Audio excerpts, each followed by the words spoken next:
7వ శ్లోకం. తగిన పనులు, తగనటువంటి పనులు. ఈ విషయాన్ని వివరిస్తూ ఉన్నారు వేదాంత డిండిమంలోని 7వ శ్లోకంలో. ఇప్పుడు ఈ శ్లోకం ఏమిటో ఒక్కసారి చూద్దాం.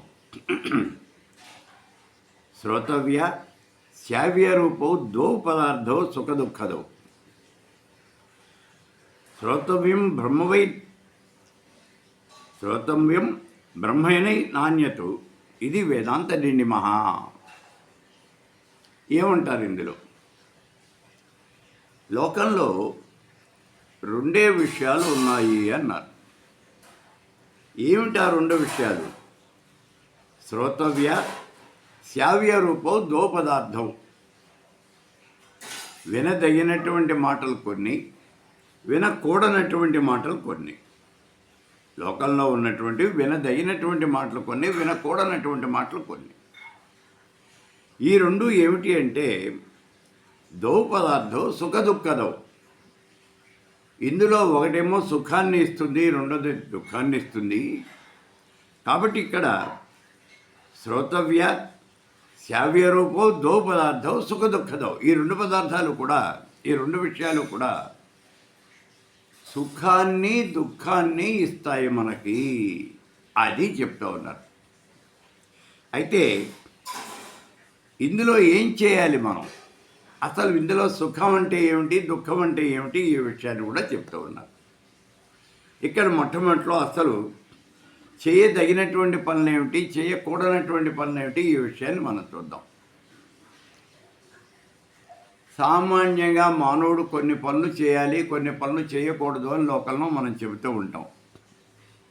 అందరికీ చెబుతూ ఉంటాం, ఈ పని చేయాలి అబ్బాయి, ఈ పని చేయకూడదు అని చెప్తూ ఉంటాం. ఏ పని చేయాలి? జనరల్గా అందరికీ చెప్పే సూత్రం ఏమిటి అంటే, అందరికీ కలిపి చెప్పే సూత్రం ఒకటే. సమాజానికి మేలు చేకూర్చే పనులన్నీ మనం చేయవచ్చు, మనం వినవచ్చు. సమాజానికి హాని కీడు చేసే పనులు మనం చేయరాదు. ఇదే లా.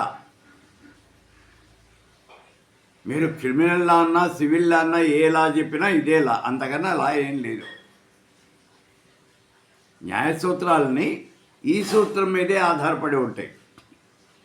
నువ్వు చేసే పని మీద, ఈ చేసే పని వల్ల సమాజానికి మేలు జరుగుతుందా, కీడు జరుగుతుందా? ఇప్పుడు సామాన్యంగా మనం అనుకుంటాం, ఎవరినైనా హత్య కనుక చేసినట్టయితే హత్యా నేరం కింద నీకు ఉరిశిక్ష పడుతుంది, లేకపోతే యావజ్జీవ కారాగార శిక్ష పడుతుంది. ఇది కామన్ లా. కానీ అలా కాదు. ఆ వ్యక్తిని చంపటం వల్ల నిజంగా సమాజానికి, దేశానికి గనక శ్రేయస్సు చేకూరినట్లయితే, ఉపయోగం ఉన్నట్లయితే, సమాజానికి, దేశానికి ఈ రెండింటికి కనుక ఉపయోగం ఉన్నట్లయితే నీకు ఏ రకమైనటువంటి శిక్ష పడదు. అది సరికదా, నీకు ప్రభుత్వం వారు పెద్ద అవార్డు ఇచ్చి నిన్ను గౌరవిస్తారు కూడా, నిన్ను సత్కరిస్తారు కూడా. చూడండి, ఇప్పుడు లోకంలో ఎవరో ఒక వ్యక్తి వచ్చాడు, వాడు ఉగ్రవాది, తీవ్రవాది. వాడదే ఇక్కడ బాంబులు పెట్టి జనాలందరినీ కూడా పేల్చేయాలి అనే ఉద్దేశంతో ఇక్కడికి వచ్చాడు. బాంబులు అమరుస్తున్నాడు. వాడి దగ్గర బాంబులు కూడా ఉన్నాయి. నువ్వు ఒక సామాన్యమైనటువంటి పౌరుడివి. నీకు ఏ రకమైనటువంటి అధికారము కూడా లేదు. అంటే నువ్వేం పోలీస్ డిపార్ట్మెంట్కి సంబంధించిన వాడివి కాదు, సిబిఐకి సంబంధించిన వాడివి అంతకన్నా కాదు, మిలిటరీ వాడివి అంతకన్నా కాదు. అంటే నువ్వు ఏ రకమైనటువంటి అధికారాలు కూడా లేవు. సామాన్యమైనటువంటి పౌరుడివి. నువ్వు చూసావు ఈ విషయం. వాడు ఇక్కడ బాంబులు అమరుస్తున్నాడు, ఈ ప్రాంతం అంతా రద్దీగా ఉన్నటువంటి ఈ ప్రాంతాన్ని పేల్చేయాలి అని చెప్పేసి ఒక కుట్ర పన్నాడు. ఈ విషయాన్ని నువ్వు చూసావు. నువ్వు ఏం చేయొచ్చు ఇప్పుడు? అతడి మీద నువ్వు అటాక్ ఇచ్చావు, అతన్ని నువ్వు ప్రతిఘటించావు. ఆ ప్రతిఘటనలో నువ్వు అతన్ని చంపేశావు. నీ మీద హత్య అనేది రాదు. పైపెచ్చు ఒక ఉగ్రవాదిని, తీవ్రవాదిని చంపినటువంటి ఆ గొప్పదైనటువంటి పేరు వస్తుంది, నీకు పేరు ప్రతిష్ట కూడా వస్తుంది. ఈ విషయాన్ని మనం చాలా జాగ్రత్తగా గుర్తుపెట్టుకోవాలి. చేయకూడనటువంటి పనులు, చేయదగినటువంటి పనులు అంటే, ఇప్పుడు చేయదగినటువంటి పనులు సమాజానికి హితం చేకూర్చే పనులన్నీ కూడా నువ్వు చేయవచ్చు. ఇప్పుడు ఆ ఉగ్రవాదిని నువ్వు చంపేసావు అంటే నీ పోటీ వాళ్ళకి బోల్డ్ మందికి, వాళ్ళందరికీ కూడా అపాయాన్ని నుంచి వాళ్ళని తప్పించావు.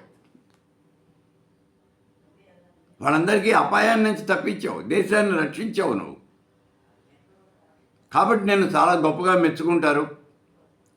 ప్రభుత్వం వారు కూడా నీకు సన్మానం చేస్తారు, ఓ పెద్ద అవార్డు కూడా ఇస్తారు. కాబట్టి ఇక్కడ తగినటువంటి పనులు, సమాజానికి హితవు చేకూర్చేటటువంటి పనులన్నీ కూడా మనం చేయవచ్చు.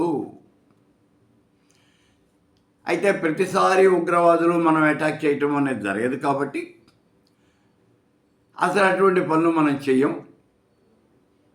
మనం చేయదగినటువంటి పనులు ఏమిటి అంటే సమాజానికి హితవు చేకూర్చేవి. ఏమిటవి?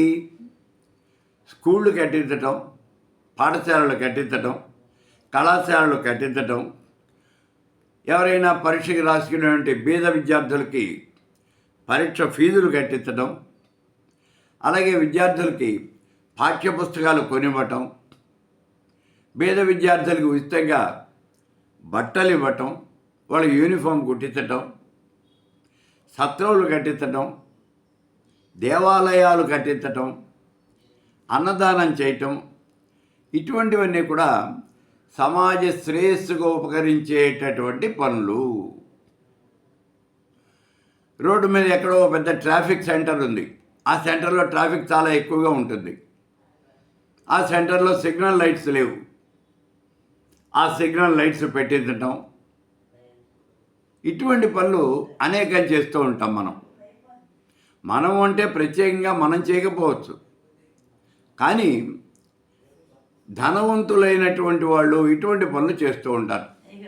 కొంత దయాగుణం ఉన్నటువంటి వాళ్ళు ఇటువంటి పనులన్నీ కూడా చేస్తూ ఉంటారు. కాబట్టి ఇటువంటి పనులు చేయటము అనేవి ఇవన్నీ కూడా చేయదగినటువంటి పనులు. ఇక ఇంకో విషయం ఉంది, మనకి చేయతగనటువంటి పనులు, కొన్ని పనులు మనం చేయకూడదు. ఏం పనులు చేయకూడదు, ఏ విషయాలు కూడా మనం చూడాలి. సమాజానికి హాని చేకూర్చేటటువంటి పనులు ఎప్పుడూ కూడా మనం చేయకూడదు. సమాజానికి కీడు తలపెట్టేటటువంటి పనులు ఎప్పుడూ కూడా చేయకూడదు. దొంగతనాలు చేయకూడదు, దోపిడీలు, హత్యలు, మానభంగాలు, ఇతరుల యొక్క ఆస్తులు కబ్జా చేయటం, లేదా ఎవరినైనా కిడ్నాప్ చేయటం, ఇటువంటి పనులు ఏవి కూడా చేయకూడదు. ఎవరో ఒక వ్యక్తి ఒంటరిగా పోతూ ఉంటే వాడి మీద దాడి చేసి వాడి దగ్గర ఉన్నటువంటి ధనాన్ని అపహరించటం, దారి దోపిడీలు, ఇటువంటి పనులు మనం చేయకూడదు. సామాన్యమైనటువంటి ప్రజలు కూడా ఇలాంటి పనులు చేయకూడదు. ఈ విషయాన్ని గుర్తించండి. నాకు తినటానికి లేదండి అందుకని నేను ఈ పని చేశాను ఇలా మాట్లాడకూడదు. నీకు తినడానికి లేకపోయినా సరే అవతల వ్యక్తి నుంచి నువ్వు దోపిడీ చేయకూడదు. ముందు నేను ఇవాళే పేపర్లో చూశాను, ఎవరో ఒక వ్యక్తి ఒక ఊరిలో అతను వెడుతూ ఉన్నాడు. ఆ ఊరి చివరికి వచ్చేటప్పటికి ఇద్దరు పోలీసులు అతడి యొక్క వెహికల్ ఏదో 2 వీలర్ మీద పెడుతూ ఉన్నాడు. ఆ వెహికల్ ఆపేసి అతని దగ్గర నుంచి 25,000 రూపాయలు, అతని దగ్గర నగదు లేకపోతే ఫోన్పే ద్వారా తమ ఫోన్లోకి బదిలీ చేయించుకున్నారు. ఆ వచ్చిన వాళ్ళిద్దరూ పోలీసుల వేషంలో ఉన్నారు. వీళ్ళెవరో నకిలీ పోలీసులు అయి ఉంటారు అని నిర్ణయానికి వచ్చాడు ఆ వ్యక్తి. వెంటనే మన్నాడు పోయి స్టేషన్లో కంప్లైంట్ ఇచ్చాడు. రాత్రి ఇలా నన్ను రోడ్డు మీద పట్టుకుని నా దగ్గర నుంచి 25,000 రూపాయలు ఇలా వసూలు చేశారు వాళ్ళు పోలీసుల దుస్తుల్లో ఉన్నారు అని చెప్పేసి చెప్పాడు. సరే, వాళ్ళ ఫోన్ నెంబర్లు చూస్తే చాలా ఆశ్చర్యకరమైనటువంటి విషయం ఏమిటి అంటే, ఆ 2 ఫోన్ నెంబర్లు వాళ్ళకి చాలా సుపరిచితమైనటువంటి నెంబర్లు, బాగా తెలిసినటువంటి ఫోన్ నెంబర్లు. ఎవరివయ్యా ఈ నెంబర్లు అని కొంచెం వాకప్ చేస్తే అప్పుడు అర్థమైంది. ఆ స్టేషన్లోనే పనిచేస్తూ ఉన్నటువంటి 2 కానిస్టేబుల్స్, వాళ్ళిద్దరూ కూడా కానిస్టేబుల్స్, ఆ స్టేషన్లోనే పనిచేస్తూ ఉన్నారు. వెంటనే వాళ్ళని సస్పెండ్ చేసి కేసు రిజిస్టర్ చేసి ఎంక్వైరీ మొదలుపెట్టారు.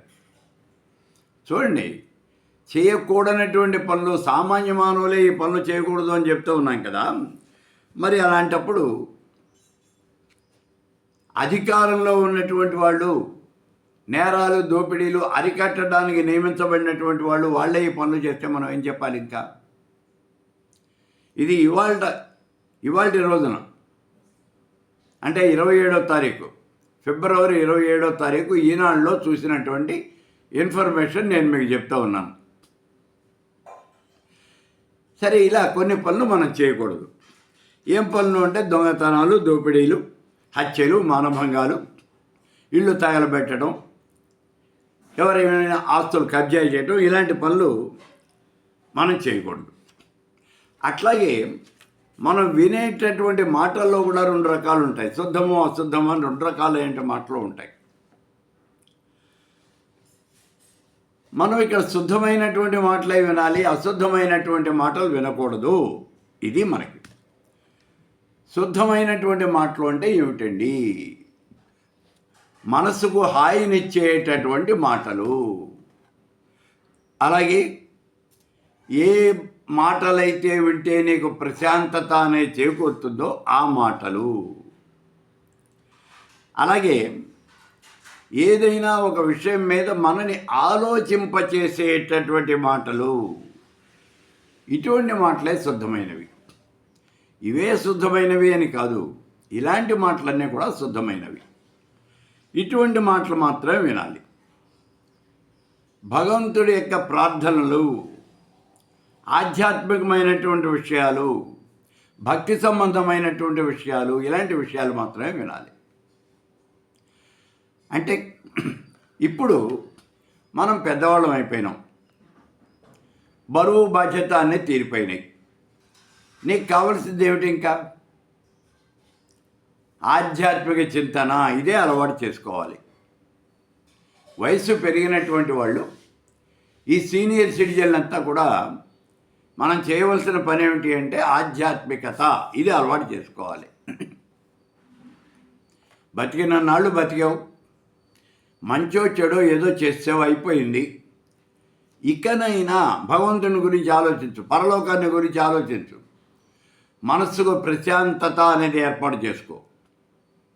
ఇలాంటి పనులు చేసినట్లయితే మనసుకు ప్రశాంతత అనేది వస్తుంది. అందుకే చూడండి, చాలామంది రాత్రిపూట నిద్రపోయేటటువంటి సమయంలో ఏవో భక్తిపరమైనటువంటి పాటలు లేదా భక్తి వేదాంతపరమైనటువంటి ఉపన్యాసాలు పెట్టుకుని ఆ టేప్ రికార్డరో లేకపోతే ఇప్పుడు ఆ టీవీలో వస్తున్నవో లేకపోతే సెల్ ఫోన్లో వస్తున్నవో అవి పెట్టుకుని అవి వింటూ పడుకుంటారు. అలా వాటిని వింటూ అలాగే నిద్రపోతారు.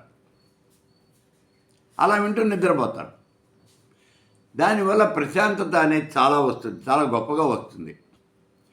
దీంట్లో మనకు వచ్చేటువంటి ఉపయోగం ఏమిటి అంటే, వీటిని వినటం వల్ల నీ మనస్సులో అవే అలా గిరా గిరా గిరా తిరుగుతుంటాయి. ఆ విషయాలే నిద్రపోతున్నప్పుడు కూడా, నిద్రలో కూడా, కలలో కూడా అవే విషయాలు నీకు కనిపిస్తూ ఉంటాయి.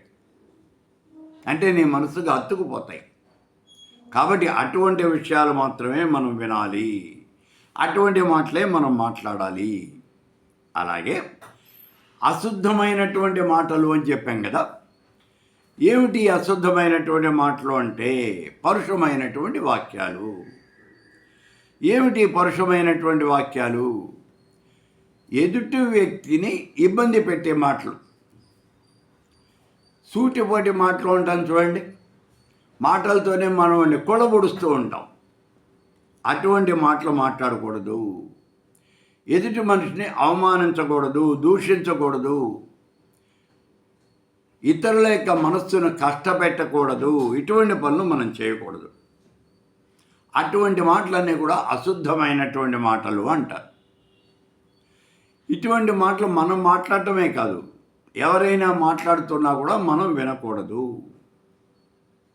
మనం మాట్లాడటమే కాదు, ఇంకోళ్ళు ఎవరైనా మాట్లాడుతున్నా కూడా మనం వినకూడదు. అందుకే ఈ మధ్యన చూడండి, ఇవాళ్ళే అనుకుంటాను పేపర్లో చూశాను, ఎవరో ఒక ఆయన అరెస్ట్ చేశారు. ఆ వ్యక్తి గత ప్రభుత్వంలో నోటికి వచ్చినట్టు మాట్లాడేవట.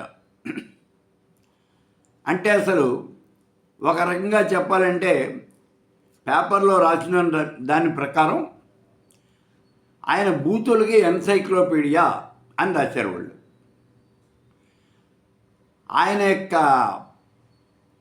ఆ మాటలు టీవీలో వస్తున్నాయి అంటే టీవీ కట్టేసేవాళ్ళట. చిన్నపిల్లలు, ఆడపిల్లలు ఉన్నటువంటి ఇంట్లో టీవీ కట్టేయడం లేకపోతే ఛానల్ మార్చడం చేసేవాళ్ళట. అంత గొప్పగా మాట్లాడేవాట ఆయన. కాబట్టి ఇక్కడ ఇవన్నీ కూడా అశుద్ధమైనటువంటి మాటలు. అవి ఎవరు మాట్లాడినా తప్పే. ఈ అశుద్ధమైనటువంటి మాటలు మీరు మాట్లాడినా తప్పే, నేను మాట్లాడినా తప్పే, ఇంకెవరు మాట్లాడినా తప్పే. అటువంటి మాటలు మనం మాట్లాడకూడదు. ఇవి అశుద్ధమైన మాటలు. అయితే ఇక్కడ తేడా ఎక్కడొస్తుంది? మంచి మాటలు మాట్లాడితే నీ పేరు ప్రతిష్ట పెరుగుతాయి. మరి అశుద్ధమైనటువంటి మాటలు, చెడ్డ మాటలు మాట్లాడితే నీకు ఆ పేరు ప్రతిష్ట అనేవి ఏమన్నా ఉంటే అవి కాస్త తగ్గిపోతాయి, అవి ఉండవు. నిన్ను 10 మంది చాలా అసహ్యంగా అనుకుంటారు. నీ మొహాన ఏమీ అనకపోవచ్చు, నీతో ఏమీ అనకపోవచ్చు, కానీ నీ చాటును మాత్రం చాలా అసహ్యంగా మాట్లాడతారు. నువ్వంటే ఎవరికి గౌరవం ఉండదు. అందుకే భూషలుగావు మర్త్యులకు భూరి మయాంగద తారహారముల్ వాగ్భూషణమే భూషణంబు అన్నాడు భర్తృహరి. వాక్కు అనేది మంచి వాక్కు, అదేనయ్యా భూషణము అంటే. అంతేగాని నువ్వు మెళ్ళ వేసుకునేవంటి దండలు కాదు, నువ్వు శరీరం మీద వేసుకునేవంటి బంగారు ఆభరణాలు కాదు నీకు భూషణం. మరి ఏమిటి అంటే వాగ్భూషణమే భూషణము అన్నాడు. అలాగే స్మృతి శతకంలో బద్దెన ఆయన చెప్పాడు చూడండి, ఇమ్ముగ పలకని నోరును అమ్మ అని పిలిచి అన్నమరుగని నోరును తమ్ముల పిలువని నోరును కుమ్మరి మనుదవ్వినట్టి గుంటర సమతి అన్నాడు. మంచిగా మాట్లాడినటువంటి నోరు, అమ్మ అని నోరారా తల్లిని పిలుచుకోలేనటువంటి నోరు, ఇవన్నీ కూడా మన్ను తవ్వినటువంటి గుంట అన్నాడు. అంత తప్పి దాంతో ఉపయోగమేం లేదు. ఆ గుంటలు ఎందుకు ఉపయోగిస్తారు అంటే చెత్తా చెదారం పోసి పూర్తి చేస్తారు తర్వాత. అందుకే కుమ్మరి మనుదవ్వినట్టి గుంటర సుమతి అన్నాడు. కాబట్టి ఈ విషయాలు ఇక్కడ మనం చాలా జాగ్రత్తగా గుర్తించి మనం మాట్లాడటం అనేది జరగాలి. ఇక మంచి మాటలు అని చెప్తున్నాం కదా, మంచి మాటలు అంటే ఏమిటి? భక్తి, జ్ఞానము, వైరాగ్యం, ఇవే ఇక్కడ మంచి మనకి. భక్తి, జ్ఞానము, వైరాగ్యం.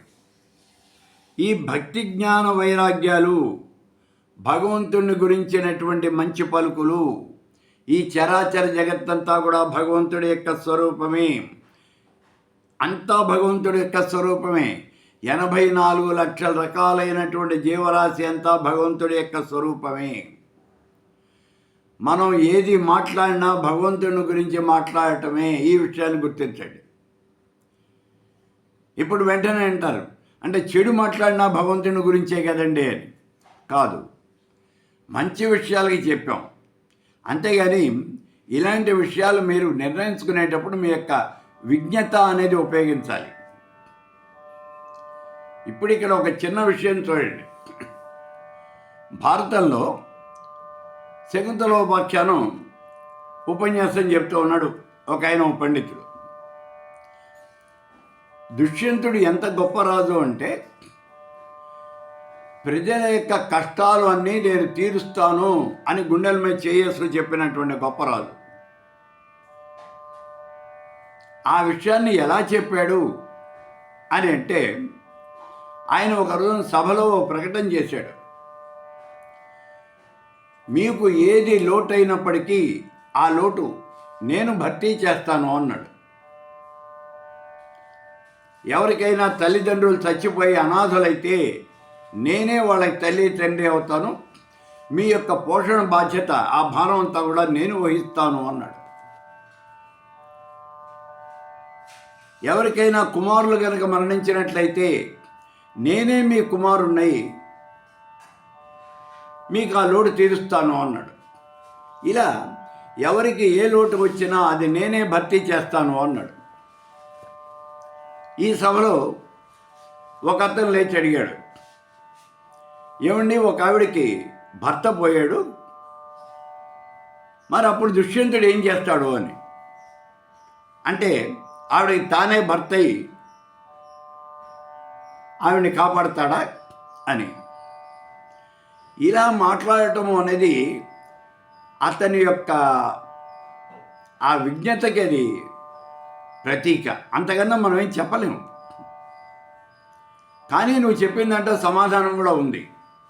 ఏమిటి అంటే, ఎవరికైనా భర్త కనుక పోయినట్లయితే తానే భర్త స్థానంలో ఉండి తాను చేయవలసిన సహాయం అంతా చేస్తాడు. అంతేగాని నువ్వు అనుకున్నట్లుగా కాదు. తాను చేయవలసినటువంటి సహాయం అంటే ఆ భర్త ఏ పని అయితే చేసేవాడో, అంటే నీ యొక్క పోషణ బాధ్యత, నీ బరువు బాధ్యతలు అవన్నీ కూడా రాజుగారే స్వీకరిస్తాడు. అంతే తప్పించి నువ్వు అనుకున్నట్లుగా మిగిలిన పనులు కాదు. కొంచెం మనం విజ్ఞత సభ్యత కలిసి ఆ రెండు కలిపి ఆలోచించాలి. కాబట్టి ఈ రకంగా లౌకికమైనటువంటి విషయాలు ఇవన్నీ కూడా మనని బాధ పెట్టేవి. లౌకికమైనటువంటి విషయాల గురించి మనం పెద్దగా ఆలోచించకూడదు. ప్రత్యేకించి వయసు పైబడ్డ వాళ్ళు అసలు ఆలోచించకూడదు. వాళ్ళు ఎప్పుడూ కూడా భగవంతుడి గురించి, ఆధ్యాత్మిక చింతన, భగవద్భక్తి, అలాగే వైరాగ్యము, వీటిని గురించే ఆలోచించాలి. ఇక్కడ ఒక చిన్న ఉదాహరణ చెప్తాను మీకు. ఒక ఆయన 80 ఏళ్ళు వచ్చినాయి. ఆయన బాగా సంపన్నుడు. ఆరోగ్యం బాగలేదు, హాస్పిటల్లో చేర్పించారు. డాక్టర్లను అడిగితే ఏం లేదండి, ఏం చెప్పలేం, ఇవాళ రేపు అంతేను, అంతకన్నా ఆయన ఉండడు అని చెప్తున్నారు డాక్టర్లు. అయిపోయింది. కొద్ది గంటల్లోనే ఆయన అంత తప్పించి ఇంకేం ఉండడు. పోనీ ఆయన స్పృహ కోల్పోలేదు, స్పృహలోనే ఉన్నాడు. అయినప్పటికీ ఎక్కువసేపు బతకడు అని చెప్తున్నారు. సరే, చూడటానికి మనబోటి వాళ్ళు లోపలికి పెడుతూ ఉన్నారు, వస్తూ ఉన్నారు. ఒకళ్ళు లోపలికి వెళ్ళగానే ఆ మంచం మీద పడుకునేటువంటి ఆ వ్యక్తి అడిగాడు, ఏమయ్యా, ధాన్యం రేటు ఎంతుంది అని. ఇంకొద్దిసేపట్లో చావబోయేవాడికి వీడికి ధాన్యం రేటు ఎందుకు చెప్పండి? ధాన్యం రేటు ఎంతుంటే ఏం చేస్తాడు? ఈయన చేసేది ఏంటి? ఆ కాసేపైనా రామకృష్ణ అనుకోవచ్చు కదా, అనుకోడు. ఎందుకనంటే ఆ లౌకికంలో, అజ్ఞానంలో కూరుకుపోయినటువంటి మానవుడు. అందుకే ఇక్కడ చెప్తూ ఉన్నారు, మీరు లౌకికమైనటువంటి విషయాల్లో కూరుకుపోకండి, వాటిని గురించి ఆలోచించకండి. అవన్నీ దుఃఖాన్ని ఇస్తాయి. ఎందుకంటే ఇప్పుడు ధాన్యం రేటు ఒకవేళ తగ్గిపోయింది అని చెప్పారు అనుకోండి, వెంటనే నీకు బాధ పట్టుకుంటుంది. అయ్యో, బస్తాకి రూపాయలు నష్టం వస్తుంది, లేకపోతే బస్తాకి 10 రూపాయలు నష్టం వస్తుంది, బాధపడతావు. నువ్వు బాధపడి ఏం చేస్తావు? నష్టం కాదు, లాభం వస్తుంది. నువ్వేమన్నా కట్టుకుపోతావా? చేత్తో పట్టుకుపోతావా పైకి? ఏం లేదు కదా, మరి ఎందుకు నీకు? కాబట్టి లౌకికమైనటువంటి విషయాలు ఇవన్నీ కూడా నీ కష్టాన్ని, నష్టాన్ని చేకూర్చేటటువంటివి. అందుకే అలాంటి విషయాల గురించి వినకూడదు, మాట్లాడకూడదు. కనీసం అవసాన కాలం సమీపించినప్పుడైనా ఆ విషయాల గురించి మాట్లాడటం మానేయండి. ఇక రెండోది ఏమిటి అంటే, మంచి విషయాలు అంటే జ్ఞాన సముపార్జన. ఇదే చేయాలి. ఈ జ్ఞాన సముపార్జన చేయాలి అనుకునేటటువంటి వాడు భగవంతుణ్ణి చేరాలి అని అనుకునేటటువంటి వాడు అతడు ఎప్పుడూ కూడా సత్ప్రవర్తన కలిగి ఉండాలి. సమాజ శ్రేయస్సు, సమాజ సేవ, దీని గురించి ఆలోచించాలి. ఎల్లవేళలా కూడా భగవన్నామస్మరణే చేయాలి, భగవంతుని గురించే ఆలోచించాలి, భగవంతుని గురించే మాట్లాడాలి. పరమేశ్వరుని గురించి చేసేటటువంటి ఆలోచనలు ఉన్నాయే, అవే మానవుడికి ప్రశాంతత అనేది ఇస్తాయి. అందుకే ఇక్కడ ఆ విషయాలే మాట్లాడాలి, ఆ విషయాలే వినాలి. అంటే లౌకికమైనటువంటి విషయాలు పనికిరావు, పరానికి సంబంధించినటువంటి విషయాలు మాత్రమే నువ్వు వినాలి అని చెప్తూ ఉన్నాడు ఈ శ్లోకంలో. అదే చూడండి, శ్రోతవ్య శ్రావ్య రూపం దో పదార్థం సుఖదుఃఖదౌ శ్రోతవ్యం బ్రహ్మణైవాన్యం శ్రోతవ్యం బ్రహ్మణైవాన్యతు ఇది వేదాంత దిండి మహా. ఎప్పుడు బ్రహ్మాన్ని గురించే ఆలోచించాలి, బ్రహ్మని గురించే మాట్లాడాలి, బ్రహ్మని గురించి మాత్రమే వినాలి. ఇది ఒక్కటే నీకు ప్రశాంతతని ఇస్తుంది అని చెబుతూ ఉన్నాడు ఈ యొక్క 8వ శ్లోకంలో శంకర భగవత్పాదుల వారు.